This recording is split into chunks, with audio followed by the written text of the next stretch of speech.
Brought to you by ITC Sunrise मसाले, स्वाद बिहार का। थोड़ा इलाज की जरूरत है। उनका मेंटल हेल्थ चेकअप होना चाहिए। दलित या ओबीसी मिस इंडिया क्यों नहीं बनी? अरे यार छोड़ो उनके। राहुल गांधी जी का इस समय थोड़ा इलाज की जरूरत है। उनका मेंटल हेल्थ चेकअप होना चाहिए। सबसे जो चिंता की बात है कि आप दुनिया भर का जात जानना चाहते हैं और अपना जाति नहीं बताना चाहते हैं, ऐसा क्यों? वो कहते, उनसे जब पूछा गया कि आपकी जाति क्या है तो उन्होंने कहा कि इन्होंने मुझे गाली दिया। अगर राहुल गांधी जी से जात पूछा जाए तो उनको लगता है कि गाली दिया गया है, तो फिर दूसरे की जात पूछते हैं तो वो भी तो गाली हुई। तो वो सबको गाली देना चाहते हैं और अपने को उससे बचाना चाहते हैं। तो मैं समझता हूँ ऐसे व्यक्ति का मेंटल हेल्थ चेकअप होना चाहिए। ये देश अपनी प्रतिभाओं से जिसको जो आगे बढ़ना होता है बढ़ता है, और इस देश के हर बच्चे में प्रतिभा है।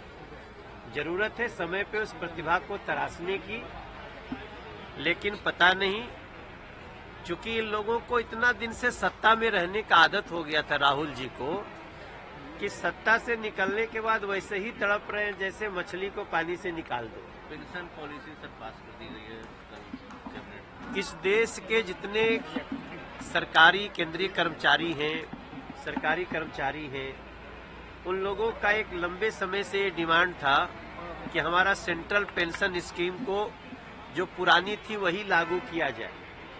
और आप सबको जानते हुए बड़ी खुशी की बात है कि 2 दिन पहले सेंट्रल पेंशन स्कीम को नरेंद्र मोदी जी की सरकार, उन्होंने इसको मंजूरी दे दी है।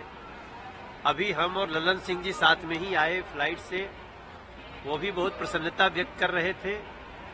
और मैं समझता हूं ये देश के जितने सरकारी कर्मचारी हैं उनके लिए बहुत ही खुशी की बात है कि जो भी सरकारी कर्मचारी की जब नौकरी खत्म हो रही होगी या जब वो छोड़ रहे होंगे तो उसके 1 साल पहले जो उनका वेतन होगा उसका 50% उनको पेंशन के रूप में मिलेगा। और ये मुझे लगता है देश के लगभग 10 करोड़ लोगों के लिए, 10 करोड़ परिवारों के लिए एक बहुत बड़ा समाचार है। नरेंद्र मोदी जी को धन्यवाद। राहुल डबल इंजन की सरकार है, उसके बावजूद भी बिहार में विकास नहीं हुआ है। सभी मामलों में बिहार पिछड़ भी रहा है। बेरोजगारी, महंगाई और भी कई सारे मामलों को उठा रहे हैं। देखिए, वो तो खुद भी रहे। एक बहुत बड़ा वादा करके तेजस्वी बाबू आए थे कि हम आते ही 10 लाख लोगों को नौकरी देंगे। काफी 2.5-3 साल रहे तो 2.5-3 साल में कम से कम 5 लाख को तो दे देना चाहिए था, लेकिन 500 को भी नहीं दे पाए। तो तेजस्वी बाबू को मैं इतने कहना चाहूंगा, देखिए हम ये नहीं कह रहे हैं कि बिहार के हर एस्पिरेशन को हमने पूरा कर दिया है, लेकिन बिहार बहुत तेजी से विकसित राह पे चल रहा है। और बिहार को इस बजट में 26,000 करोड़ रुपया दिया गया है। अब उसका तो विरोध कर रहे थे तेजस्वी बाबू।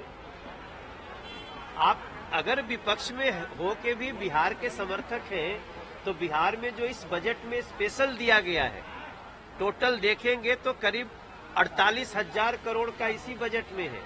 लेकिन उसकी तारीफ करने की बजाय तेजस्वी बाबू को आदत पड़ गई है केवल विरोध करना है। मुझे लगता है जो बिहार को प्यार करता है वो बिहार के हर बेहतरी को स्वीकार भी करता है। राहुल गांधी ये जानना चाहते हैं कि अभी तक दलित या ओबीसी मिस इंडिया क्यों नहीं बनी? अरे यार छोड़ो उनके।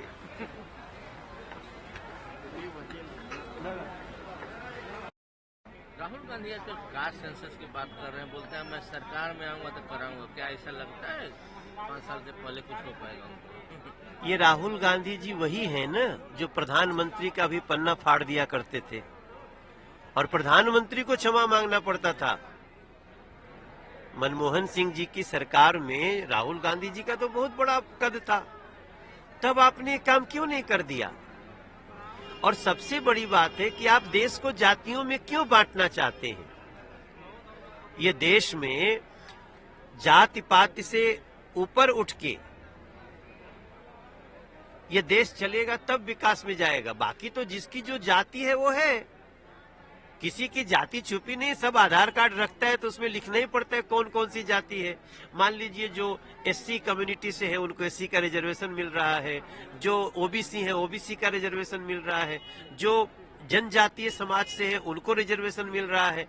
अब तो जो ब्राह्मण हो, ठाकुर हो, भूमिहार हो, लाला हो, मुसलमान हो, उसमें भी जो गरीब है उसको भी मिल रहा है रिजर्वेशन। तो इसके बाद भी आप खाली जाति जाति करके अगर देश को बांटना चाहते हैं तो राहुल जी अपनी जाति बता दो, आप किस जाति के हो ये बता दो। क्योंकि आपसे जब जाति पूछी जा रही है तो आप कह रहे हैं कि हमको गाली दिया अनुराग ठाकुर ने। अगर जाति पूछना गाली है तो आप पूरे देश को गाली क्यों दे रहे हो राहुल गांधी? ये देश पूछना चाहते। पेंशन पॉलिसी पास कर दी गई है, बहुत खुशी की बात है। मोदी है तो मुमकिन है। आज सेंट्रल पेंशन स्कीम को लागू कर दिया गया है, पास किया गया है, और इसके लिए पूरे देश के सरकारी कर्मचारियों में, सेंट्रल गवर्नमेंट के कर्मचारियों में बड़ी भारी खुशी है। Thank you Modi ji. कलकत्ता में क्या हो रहा है? जो बातें सामने छन के आ रही हैं तो काफी देखो, कलकत्ता की घटना पूरी मानवता को हिलाने वाली घटना है। अभी जो पता चल रहा है, जिस प्रकार से पश्चिम बंगाल सरकार ने अपराधियों को बचाने की कोशिश की है, उससे बहुत सारे सवाल आते हैं। अभी सीबीआई की इंक्वायरी हो रही है और उसके बाद हम बात करेंगे। इंडिया के लोग क्यों चुप हैं? राहुल गांधी, सोनिया गांधी अब देखो, मेरा मन सिहर जा रहा है कि अब अपराध होगा तो भी आप उसमें पार्टी पॉलिटिक्स दे करके बोलोगे। पूरा देश हिला हुआ है, सारे डॉक्टर्स के साथ साथ जो भी आम आदमी, जिसकी बेटी होगी, जिसकी माँ होगी, सब लोग सोच रहे हैं कि इतना बड़ा अपराध हुआ कलकत्ता में और राहुल गांधी इसलिए नहीं बोल रहे हैं कि ममता दीदी नाराज हो जाएगी। ये दोगलापन है और इस दोगलेपन को देश बर्दाश्त नहीं करेगा।